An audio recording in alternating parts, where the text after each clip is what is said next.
de seguir. Vamos a cantar otra canción más. Déjenme leer el texto bíblico de esta noche. ¿Se acuerdan? Dijimos lo vamos a hacer juntos con el tema de la Santa Cena, tratando de disparar a eso de que la Santa Cena se convierta en una celebración litúrgica muy rigurosa y completamente falta de vida. Si algo no le faltó a aquel primer encuentro cuando Jesús comió con los discípulos, primero para los cristianos, ¿no? Último para él, junto con sus discípulos físicamente, fue vida. Era una reunión llena de vida. Tenía tanta vida que los propios apóstoles no se dieron cuenta cuánta vida estaba circulando en esa mesa, que Jesús tomó pan que estaba en la mesa, tomó vino que estaba en la mesa y le dio una transformación, un nuevo sentido, algo completamente diferente. Dice así este texto.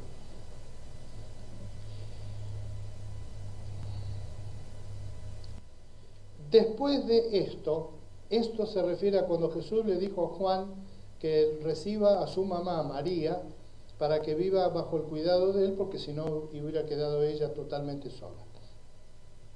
Después de esto, como Jesús sabía que ya todo había terminado, y para que se cumpliera la Escritura dijo, tengo sed. Había allí una vasija llena de vinagre, así que empaparon una esponja en el vinagre, la pusieron en una caña y se la acercaron a la boca. Al probar Jesús el vinagre, dijo, todo se ha cumplido. Luego inclinó la cabeza y entregó el Espíritu. Era el día de la preparación para la Pascua. Los judíos no querían que los cuerpos permanecieran en la cruz en sábado, por ser un día muy solemne. Así que le pidieron a Pilato ordenar que les quebraran las piernas a los crucificados y bajaran los cuerpos. Muy tiernos ellos. Si se fijan, lo hicieron por respeto al día de reposo. Entonces los soldados fueron y les quebraron las piernas al primer hombre que había sido crucificado con Jesús y luego al otro. Pero cuando se acercaron a Jesús y vieron que ya estaba muerto, no le quebraron las piernas, sino que uno de los soldados le abrió el costado con una lanza y al instante brotó sangre y agua. El que lo vio ha dado testimonio de ello y su testimonio es verídico. Él sabe que dice la verdad, para que también ustedes crean. Estas cosas sucedieron para que se cumpliese la Escritura. No le quebrantarán ningún hueso. Y como dice otra Escritura, mirarán al que han traspasado. El que testifica eso es Juan. Él escribió este Evangelio. Él testificó eso y él estaba mirando. Y yo nunca había pensado en eso. Juan, cuando escribió este párrafo, estaba pensando, ¿por qué Jesús dijo que tenía sed? Dice, para que se cumpla la Escritura. Él tenía en su mente una imagen clara, dominante, del siervo sufriente de Isaías, pensando, es exactamente lo que pasó con Jesús cuando murió en la cruz. Vamos a cantar con la alegría de que tenemos vida porque Jesús pasó todo eso, pero Jesús no murió triste, no murió enojado tampoco. Pregunto nada más, ¿no? ¿Cómo murió Jesús? Bueno, fíjate, busca, si nunca lo habías pensado, fíjate qué cosas demuestran cómo se sentía Jesús cuando terminó. Y el punto, mi primer punto, quizá lo voy a decir dentro de un ratito, pero ya te lo adelanto, es, Jesús tenía idea de que su vida tenía un plan. Y cuando él vio que el plan ya estaba hecho, había sufrido la oposición, había predicado, había anunciado a los discípulos y a todo el mundo, los había preparado para partir y todo, acomodó a su mamá con el discípulo Juan para que no quede sola y todo, en ese momento dijo, tengo sed, porque él también estaba dominado por la idea del siervo sufriente del profeta Isaías. Y una vez que terminó todo eso, en la mente de Jesús, me imagino, él habrá pensado, bueno, ya está, ¿qué más queda para hacer? Nada. Entonces dice que bajó la cabeza y entregó el Espíritu. ¿Murió deprimido? ¿Murió enojado? No parece. No. Cantamos, porque algún día vamos a estar con Él en la gloria y lo vamos a ver como está ahora. Y siempre estuvo ubicado.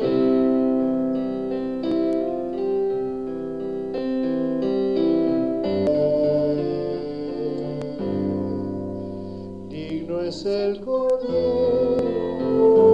de Dios, el que fue inmolado en la cruz, digno de la honra y el poder, la sabiduría suya es. Al que está sentado sea el honor.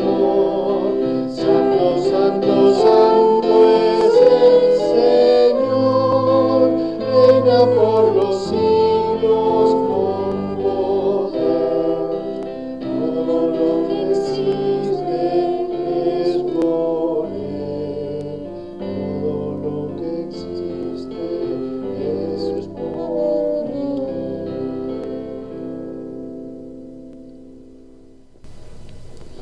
Vamos a compartir en este momento el pan. Jesús le dio un claro simbolismo que todos conocen, solamente que hoy, al tomarlo así y al tomar la Santa Cena de forma virtual, no es la primera vez en una iglesia que se hace esto. Nosotros hemos participado en algunos cultos grandes, de convenciones, por ejemplo, donde se invitó a la gente también a participar de la Cena del Señor, porque la invitación de Jesús era más no tan restrictiva como algunos creyentes han interpretado por mucho tiempo. Cuando yo era chico, la iglesia donde nosotros nos mudamos a Adrogué, provincia de Buenos Aires, y la iglesia esa tenía en los dos primeros bancos de la iglesia una cadenita con una banderita de madera que decía solo miembros.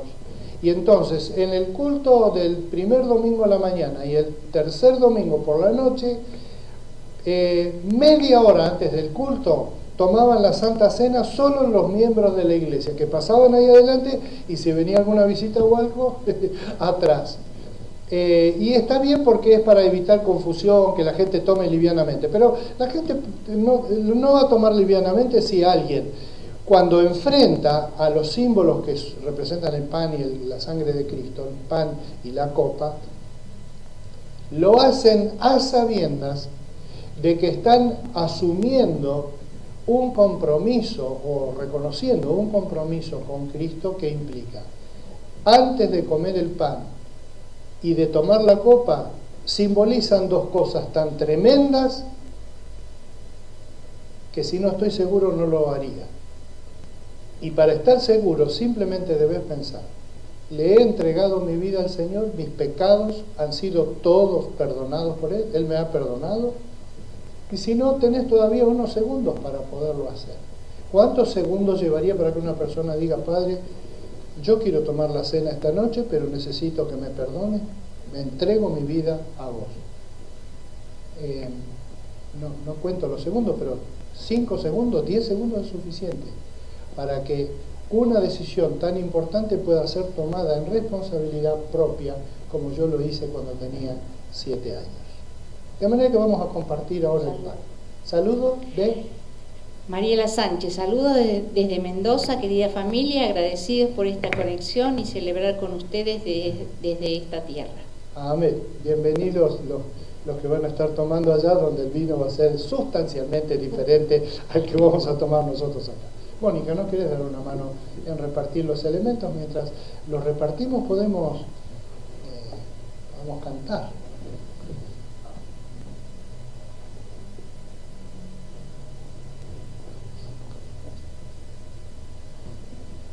Y ella reparte el pancito. Cuando lo termina de repartir, los que están en la casa también ténganlo en la mano, en oración, en bendición al Señor que nos dio la salvación.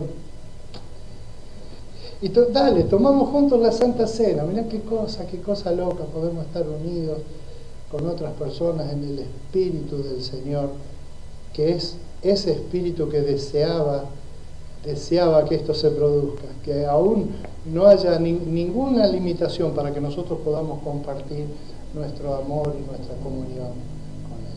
¿Estamos listos? Los invito a comer entonces del pan, recordando que Jesús, cuando le dio a los discípulos, le dijo, toman, coman, esto es mi cuerpo.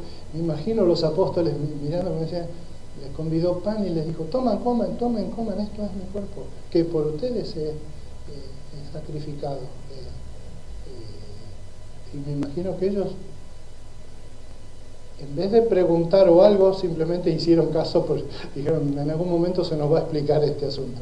Bueno, ya está explicado, y nosotros ya estamos de este lado del reino de Dios. Comamos con gratitud este pan.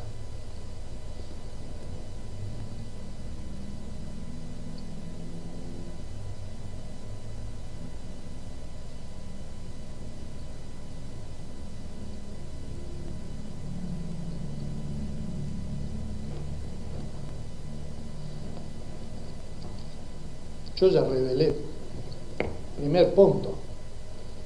Primer punto del mensaje de esta noche, que va a estar intercalado con las cosas de la cena, es ese dato que deja Juan en el relato de la muerte de Jesús, que él dijo, tengo sed, para que se cumpliera la Escritura. Y el hecho de que le dieron vinagre a tomar. Lo del vinagre es un detalle secundario. El vino en la antigüedad era tan precioso, el jugo de la uva, que cuando se ponía feo no lo tiraban. Eso de que se puso un poquito feo y lo tiramos, si hubiera sido siempre así la humanidad, nunca se hubiera inventado el queso ni los chacinados, lo hubiéramos tirado, pero hemos comido esas cosas, hemos tratado de usarlas, y el vinagre es el resultado del vino picado. En realidad no es como el vinagre que comemos o que compramos ahora, salvo quizá por el vinagre de manzana, una cosa así. Pero el vinagre era algo que ellos no tiraban cuando el vino se les picaba. Ese vino picado servía, por ejemplo, para hacer un líquido ácido que se podía poner sobre una herida para ayudar a cicatrizar y a que no se infecte. Se usaba para muchas cosas, y una de las cosas para que se usaba era para la sed profunda.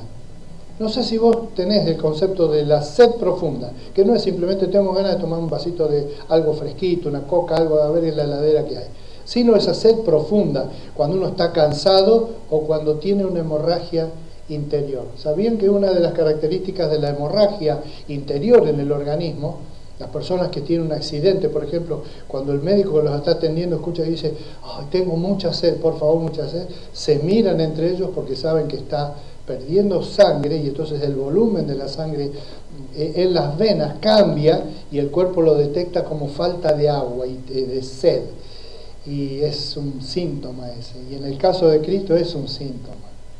Es el síntoma de que él ya estaba con una hemorragia interna muy masiva y que estaba a punto de morir.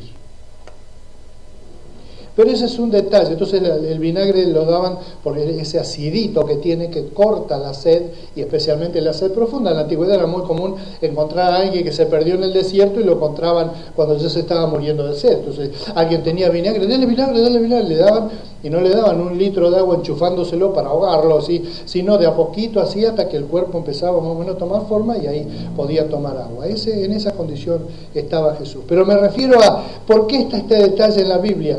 Yo he sido una persona desde chiquito que cuando leía la Biblia decía, ¿por qué está esto acá? ¿Por qué hay como un cuarto de página relatando que Jesús, para que se cumpla la Escritura, dijo, tengo sed, y después todo eso es idea de Juan?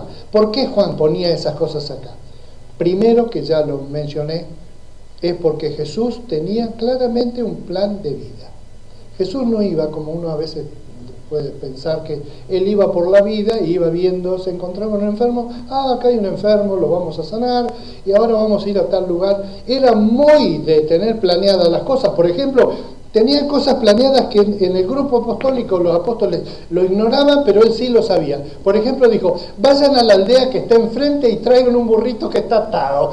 Como sabía que en el pueblo enfrente había un burrito atado, porque Jesús no se le pasaba detalle. Y incluso tenía previsto, por las dudas, si alguien dice, loco, ¿a dónde se llevan el burro? Dice, el Señor lo necesita. Está bien. Ya lo había hablado con alguien. A alguien le dijo, ¿me prestas el burrito? Lo necesito para un día que te lo voy a pedir. Sí, maestro, cuando usted quiera. Bueno, gracias, listo. Eso es Jesús. Después, cuando pasó, ellos se sorprendían porque parecía que estaba todo guionado, que había como un libreto donde Jesús hacía las cosas que estaban escritas. No, es exactamente lo que dice acá. Jesús hacía las cosas que estaban escritas. Él sabía lo que estaba en los profetas, en Isaías en particular.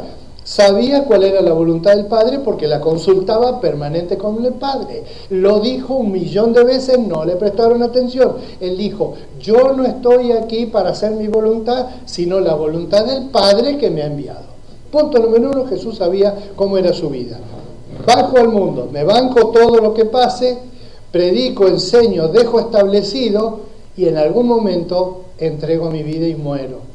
Quizá al principio de su ministerio, idea mía, no dice la Biblia eso, pero se puede deducir y muchos deducen así. Quizá Jesús no sabía a los 10 años, por ejemplo, claramente cómo iba a morir.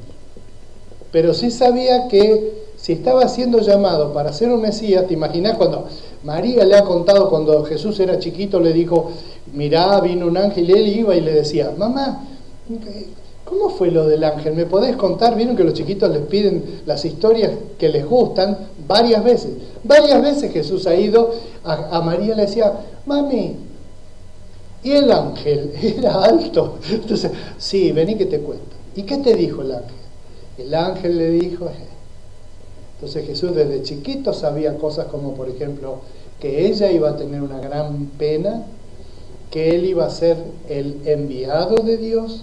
Y cuando iba leyendo él, aprendiendo a leer, Isaías leía, he aquí como cordero fue llevado al matadero, alguna vez le habrá preguntado a su papá, papá, ¿cómo es que si es el Hijo de Dios se deja hacer todo esto? Y el papá ha tenido que empezar a revolver los libros de teología y decir, mirá, en una forma inexplicable, pero Dios no solo se humilló para hacerse una persona, sino que se humilló para ser una persona humillada. Y ir al fondo para desde el fondo desatar la cadena del pecado. La segunda cosa que quería mencionar de acá es que Jesús tiene un proyecto de vida transmisible. Es decir, así como Jesús tenía clara su vinculación con la Escritura, con la voluntad de Dios y de que su vida finalmente iba a tener que ser una expresión, una obediencia, una expresión de la obediencia a la voluntad del Padre, de esa manera también nos está dejando a nosotros un mensaje. Y ojo lo que voy a decir ahora, Entre Cristo, hace ya más de 2000 años, y ahora, ocurrió un cambio muy grande en la vida de la fe cristiana. La fe cristiana, especialmente desde el principio, porque ya nacieron en el contexto del templo judío en Jerusalén, pero de ahí en adelante siempre ha estado yéndose con peligro de desvariar, de desviar hacia la religiosidad. ¿Ustedes se acuerdan qué actitud tenía Jesús con la religiosidad de su tiempo? Digamos, ¿a quién Jesús no los quería ni ver en foto? A los fariseos, no a los ateos o a los paganos. Fíjense las referencias de Jesús a los paganos, no la van a encontrar. Todas las críticas que hacía Jesús como personas malas delante del Padre eran religiosas, eran fariseos, eran personas que no reconocían. ¿Y a quiénes elogió Jesús en su tiempo? ¿Y por qué lo hacía?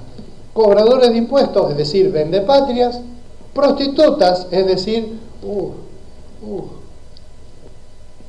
¿cómo va a hablar bien de una mujer mala? ¿Por qué lo decía Jesús? Muchos creyentes piensan, bueno, quizá lo decía como para exagerar, para establecer un punto. Ahora, vos andá y preguntarle a la mujer pecadora, cuando se fue, cuando Jesús le dijo, vete y no peques más, ¿cómo se fue ella? Con la idea de que le habían endulzado el caramelo, que le habían dicho, no, lo que vos hiciste no es pecado, quédate tranquila, tratá de aflojarle un poco, o se fue realmente feliz porque había vuelto a nacer en ese encuentro de quizá 10 minutos frente a Jesús. La mujer del pozo de Jacob y otras mujeres más. Hay un libro, hay varios, pero el libro escrito sobre las mujeres que estuvieron pasando cerca de la vida de Jesús. Ahora, eso con el tiempo derivó en que mucho de la fe cristiana ahora mismo Vos ponés fe cristiana, religión cristiana en Google, ¿y qué te va a traer? Te va a traer la foto, por ejemplo, del Papa. No tengo nada contra él, encima es argentino. Pero vos fíjate cómo está vestido, cómo habla, a qué pertenece, cuánta calle tiene él. Y él es un hombre que ha tenido calle porque cuando estaba en Argentina era de esta gente muy volcada hacia los pobres y hacia lo social. Sin embargo, vos lo ves y no parece muy sociable, ¿no? Con una túnica blanca. ¿Por qué ese vestido así? Blanco, no es blanco, sino color lino. ¿Por qué usa esas zapatillitas en vez de usar un calzado cómodo? ¿Por qué usa el gorrito? ¿Por qué cuando se sienta y cuando se para? ¿Por qué cuando lo eligieron? ¿Por qué? Bueno, todas esas construcciones que yo no discuto porque es otra iglesia, y como es otra iglesia yo no me meto. He visto muchos memes. ¿Ustedes se lo imaginan a Jesús así hoy día? Si Jesús viniera hoy, viviera acá, ¿qué ropa usaría? Yo iba a empezar el culto y me olvidé, siempre me olvido algo. Un profesor que tuvimos en el seminario se llamaba Doyle Bailey, y él dijo una vez predicando, dijo: yo creo que si Jesús hubiera vivido en este tiempo, él hubiera establecido la cena del Señor con el mate, para que se le vinieron toda la Inquisición, lo querían colgar en la plaza pública, por lo que él dijo de que Jesús probablemente hubiera usado el mate por la idea de que ¿cómo va a ser una cosa doméstica? Justamente porque esa idea de la Santa Cena que estamos nosotros tomando acá es un rito religioso sagrado y formal que debe hacerse siempre primero el pan y luego la copa, solamente para los miembros autorizados de la iglesia y no para los disciplinados, como mi vieja dijo.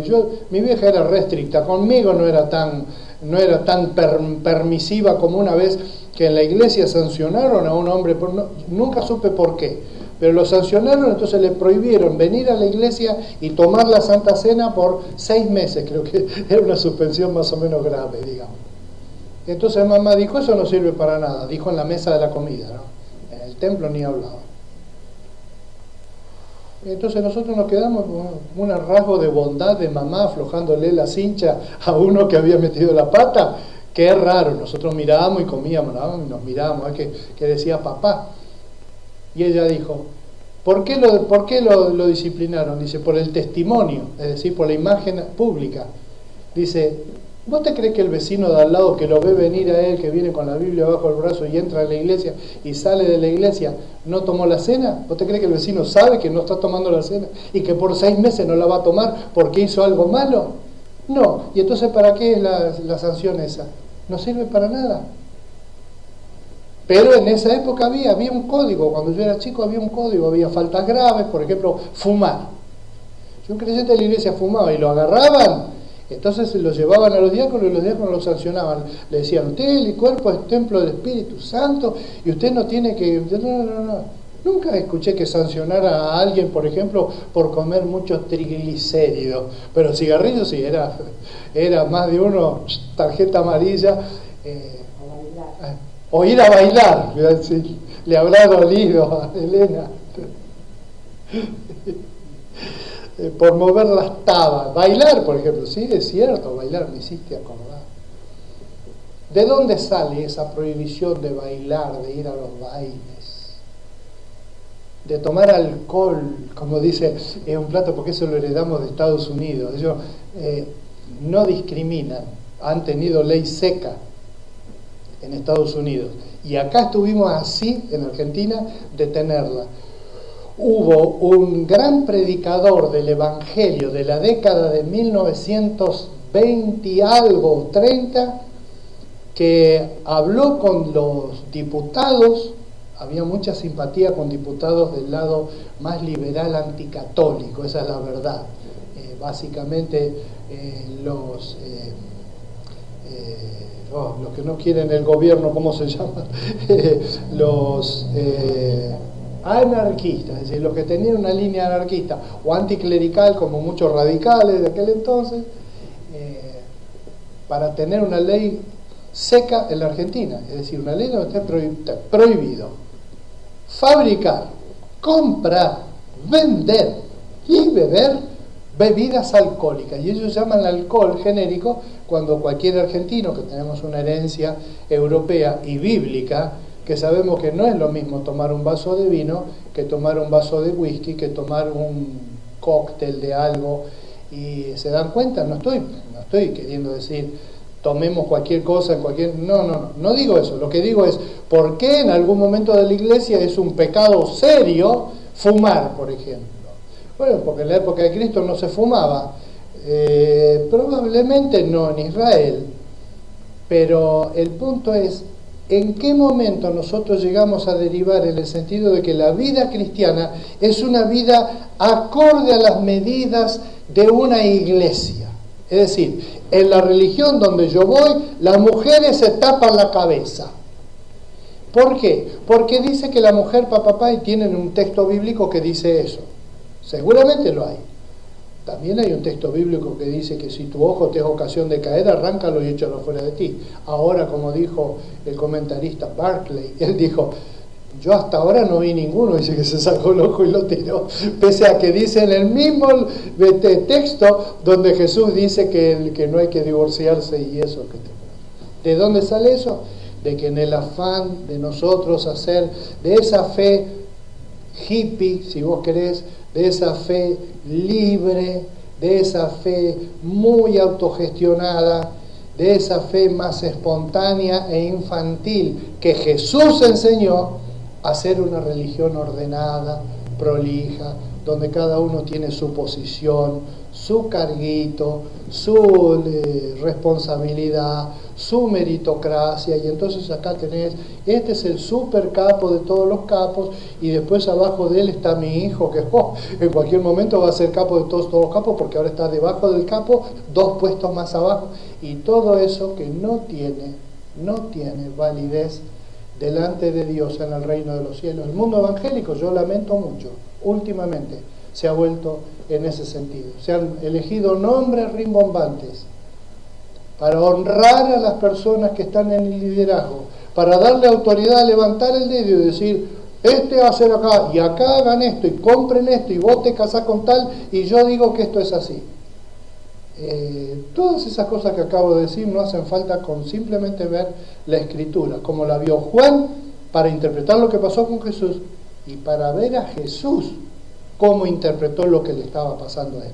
Porque el punto 2 es este: así como Cristo tenía una agenda de seguimiento del Padre en su vida hasta la última frase de su vida, así la deberíamos tener nosotros. Yo me conmoví mucho de un amigo judío que tenía en Vielemacé, que me contó que durante la persecución a los judíos, durante la Edad Media, durante la Segunda Guerra Mundial, durante el gueto de Varsovia, muchos de ellos recordaron los escritos que tenían de otros judíos que fueron perseguidos. Sabés algo de la persecución de los judíos, ¿no? Los han perseguido siempre en todas partes del mundo. Siempre ha habido un lugar donde aún han cambiado su apellido. Conocés las historias de los judíos españoles que para que los musulmanes no los maten por no ser judíos, fingían su conversión al cristianismo y se cambiaban el apellido y se iban a vivir a otro lado. Ahí nació el ladino, que da lugar a la palabra que usamos nosotros cuando decimos una persona ladina, es decir, una persona de ellos que hablaban un idioma raro, que era para meterse en esa cultura de la Edad Media de España, donde si vos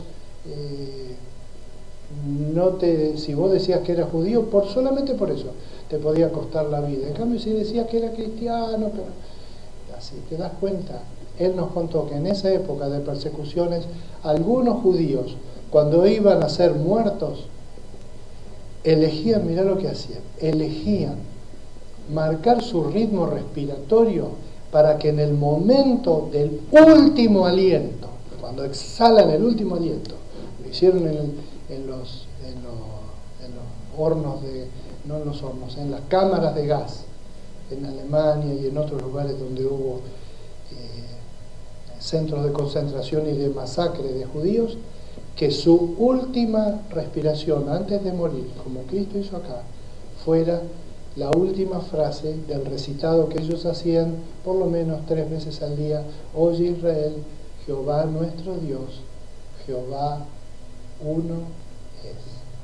Jehová uno es. Y finalmente, yo quería mencionar que en este caso de la muerte de Jesús, la muerte de Jesús no es un mensaje de muerte, sino de vida. Cuando Jesús murió en la cruz, ¿qué murió? Así, bueno, Jesús.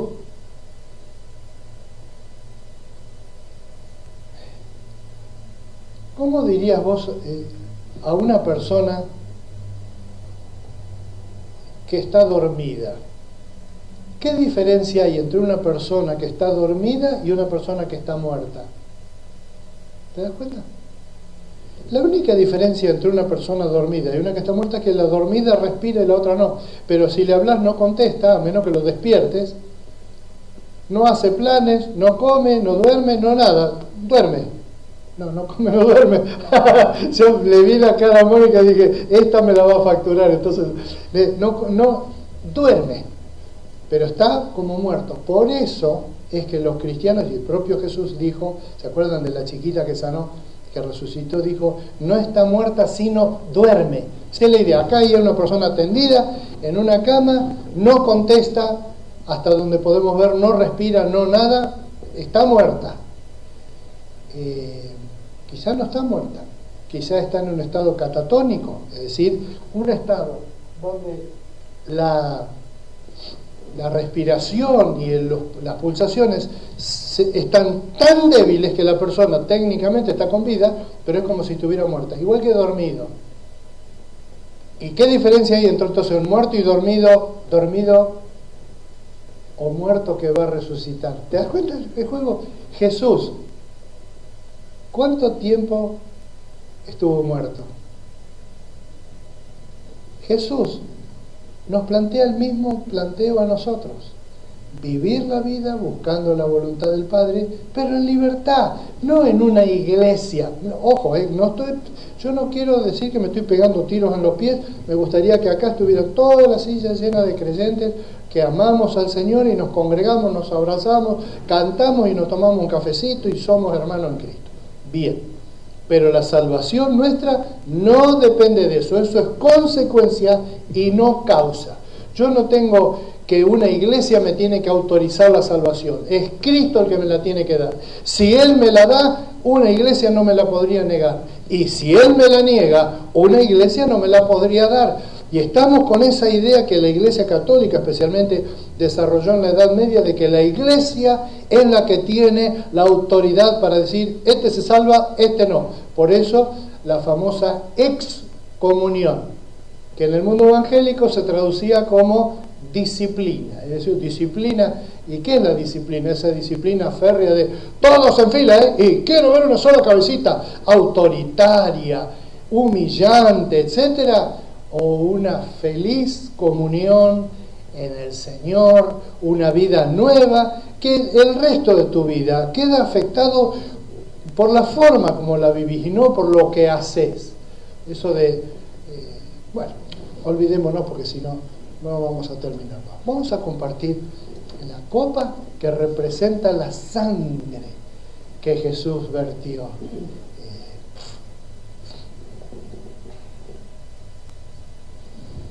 Gracias.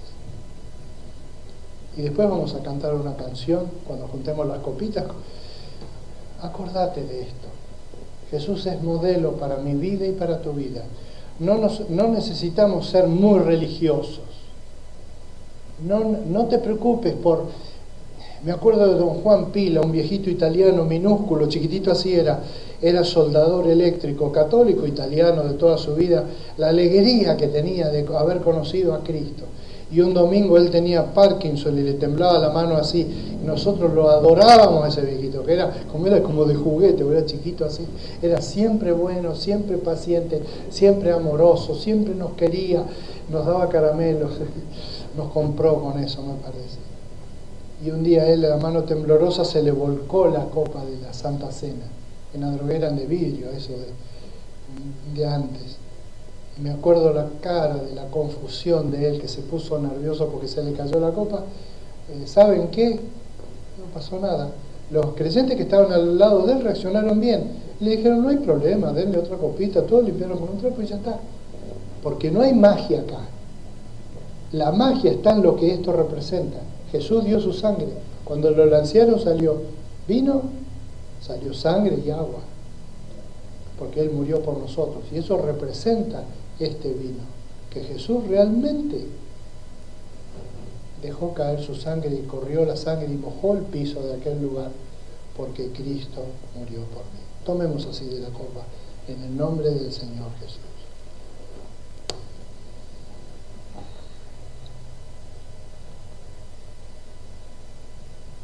Amén.